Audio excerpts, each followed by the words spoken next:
Hey guys, welcome back to our channel. In this video, I'm going to show you the procedure on how can you fix Bank of America app not working.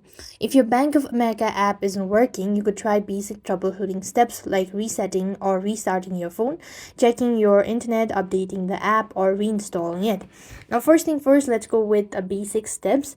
You could check your internet connection. So open your settings app onto your device and go to network from the list and click on internet from the list once again, and then here comes the steps where you could go ahead and reset or restart.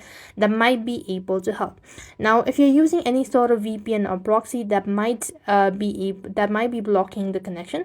So what you want to do is disable that for a while, and that is also going to definitely help you out. Now next, you could just close the running app on the background and hold on to your side button and then restart your device. This is also going to help you out.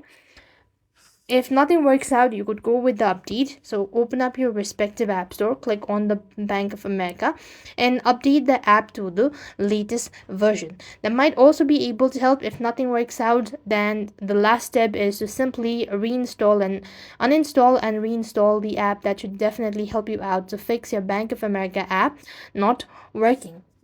So that's all. I hope the video was helpful. Make sure to like, share, and subscribe. Thank you for watching. See you in the next video.